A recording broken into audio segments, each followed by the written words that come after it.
ఓం శ్రీ సాయిరామ్. సాయి బంధులారా, ఆత్మస్వరూపులారా, ప్రేమస్వరూపులారా, అందరికీ నమస్కారం. ఇంతకుముందు నేను ఒక వీడియో చేశాను. ముందు మీ గురువు గారిని ఓడించండి, ఆ తర్వాత సాయి సమాజం దగ్గరికి రండి అని.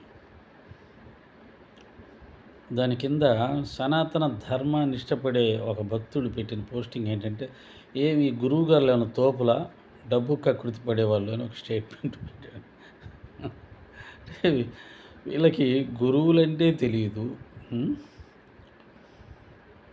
గురువులంటే రెస్పెక్ట్ లేదు, కానీ సనాతన ధర్మం అంటేనే కొన్ని విలువలతో కూడింది, కొన్ని సంప్రదాయాలతో కూడింది. గురుర్ బ్రహ్మ గురుర్ విష్ణు గురుదేవో మహేశ్వర గురు సాక్షాత్ పరబ్రహ్మ అని గురువును ఆ విధంగా త్రిమూర్తి స్వరూపంగా భావించి పూజించాలని చెప్పేది సనాతన ధర్మం. ఒక పక్క గురువు అంటూనే గురువులు ఏమైనా పెద్ద తోపుల, ఆ గురువులంతా ధనానికి ఆశపడి ఏదైనా చేస్తారు. ఇది గురువుల విషయంలో సనాతన ధర్మం పేరు చెప్పుకుంటున్న వాళ్ళకు ఉన్నటువంటి ఉద్దేశం. మరి వాళ్ళు సనాతన ధర్మానికి ఎంతవరకు ఆ పేరుకు సరిపోతారనేది హిందూ సోదరులు ఆలోచించుకోవాలి. ఇకపోతే వీళ్ళు ఈ మధ్య కొత్తగా ఒక మాట అంటుంటారు, ఏమండి సాయిబాబా గారి నామానికి పవర్ లేదు, అందుకనే సాయి రామ, సాయి కృష్ణ, సాయి శంకర్, సాయి గాయత్రి అంటుంటారు. బాబా గారి నామానికి ఏమీ శక్తి లేదా? ఎందుకు సాయిబాబాని సాయిబాబా అని, సాయి అని ఎందుకు పిలుచుకోకూడదు అంటుంటారు. బాబు, మీకు తెలుసో తెలియదో, నామసప్తాహం అని ఒకటి జరుగుతూ ఉంటుంది బాబా గారి మార్గంలో. భక్తులు వారం రోజులు 24/7 అంటే వారం రోజులు రాత్రి పగలు ఒక్క క్షణం కూడా విరామం లేకుండా నిద్రాహారాలు మాని, లేదా బ్యాచ్ల ప్రకారంగా కానీ వారి వారి అవకాశాన్ని బట్టి, శ్రద్ధాభక్తులను బట్టి కేవలం బాబా నామజపం చేస్తారు. ఓం సాయి నమో నమో, శ్రీ సాయి నమో నమో, జయ జయ సాయి నమో నమో, సద్గురు సాయి నమో నమో అని కానీ, ఓం సాయి శ్రీ సాయి జయ జయ సాయి, ఓం సాయి శ్రీ సాయి జయ జయ సాయి, ఓం సాయి శ్రీ సాయి జయ జయ సాయి, ఓం సాయి శ్రీ సాయి జయ జయ సాయి అని కానీ, సాయిరామ్ అనే నామం పెద్దగా వాడరు, ఉపయోగించరు చాలా వరకు. ఓం సాయి శ్రీ సాయి జయ జయ సాయి ఇదే మహామంత్రంగా 7 రోజులు రాత్రి పగలు జపిస్తారు. ఈ నామజపం ఎన్నో అద్భుతాలను సృష్టించింది. మా శ్రీశైలం ప్రాజెక్టులో గుడిలో ఉన్న వెండి సామానంతా పోతే నామసప్తాహం పెట్టించారు. కరెక్ట్గా నామసప్తాహం ముగిసే రోజుకు ఆ వెండి సామానంతా దొరికింది. ఇది ప్రత్యక్షంగా నాకు తెలిసినటువంటి ఒక నిదర్శనం. నామసప్తాహం అనేది సాయి మార్గంలో చాలా గొప్ప సాధనా మార్గం, గొప్ప భక్తి ఆచరణ. చాలా మందిరాల్లో నామసప్తాహాన్ని సంవత్సరంలో ఏదో ఒకసారి చేయిస్తుంటారు. వారం రోజులు 50,000, ₹1,00,000 ఖర్చు పెట్టి నామసప్తాహం చేసే భక్తుల్ని పిలుచుకొచ్చి చెప్పిస్తుంటారు. బ్యాచ్లుగా 2 గంటలు 3 గంటలు ఒక్కొక్క బ్యాచ్ అలా చెబుతూ రాత్రి పగలు. ఇది మరెక్కడా కూడా ఆచరించబడని భక్తి మార్గం. మన సనాతన ధర్మాల్లో నామానికి, నామస్మరణకు చాలా గొప్ప శక్తి ఉంది, ప్రాధాన్యత ఉంది. నవవిధ భక్తుల్లో స్మరణ అని ఉంటుంది. శ్రవణ, మనన, స్మరణ, కీర్తన, అర్చన. ఇలా స్మరణ అనగా భగవన్నామస్మరణ. దాన్ని సాయినాథుల వారు ఆనాడే ఆచరింపచేశారు. దాసగణ మహారాజ్ చేత నామసప్తాహం చేయించి అతనికి పాండురంగుడి దర్శనం అయ్యేలా చేశారు.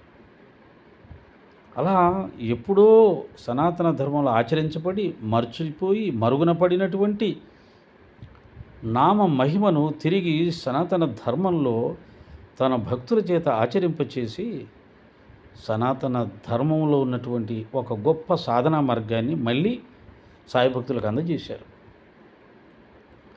ఇదొక్కటే కాదు, సనాతన ధర్మంలో చెప్పబడి మర్చిపోయినటువంటి అనేక ధర్మాలను, అనేక సాధనా మార్గాలను తన భక్తులకు తెలియచెప్పి ఆచరింపచేసి నడిపిస్తూ నిజమైన సనాతన ధర్మానికి రథసారథిగా సాయినాథుల వారు నిలబడ్డారు. కాబట్టి ఆయన గొప్పతనాన్ని, ఆయన మహత్తును గుర్తించిన అదృష్టవంతులందరూ ఈనాడు సాయి భక్తులుగా సనాతన ధర్మ మార్గంలో అగ్ర మార్గాన నిలబడి ఆ భక్తిని ఆచరిస్తూ ముక్తి మార్గంలో ప్రయాణం చేస్తున్నారు. సనాతన ధర్మంలో ముక్తి మార్గం అనేది అత్యంత ప్రధానమైంది. ముక్తే, మోక్షమే మానవ జన్మకు పరమార్థం. సత్యయుగం నుంచి త్రేతాయుగం వరకు కూడా దీన్ని ఆచరించేవాళ్ళు. మానవ జన్మ అనేది మోక్షం పొందడానికే.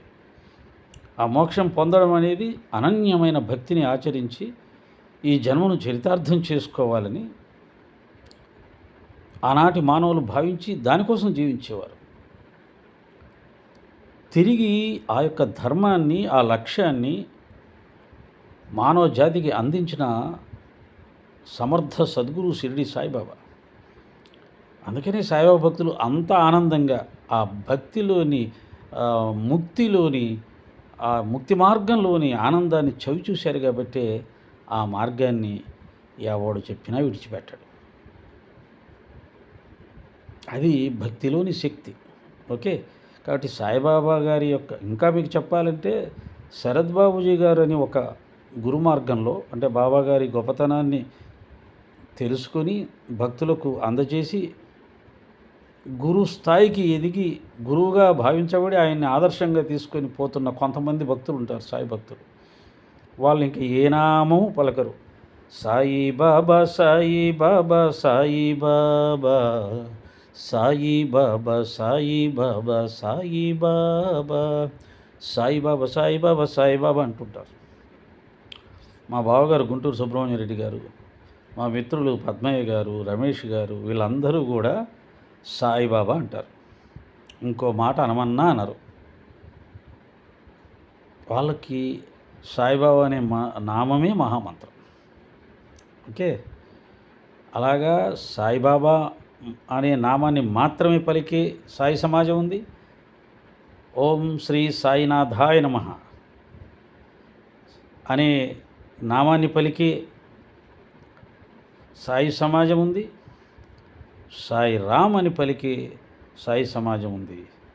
సాయి అని, ఓన్లీ సాయి అని పిలిచే వాళ్ళు ఉన్నారు. ఇలా రకరకాలుగా ఉన్నారు. ఓన్లీ రామ అనే నామం అందరూ పలుకుతారని ఏం లేదు.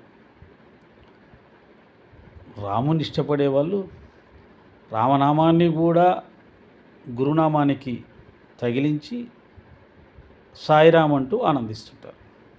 సాయి కృష్ణ ఎవరు అనరండి.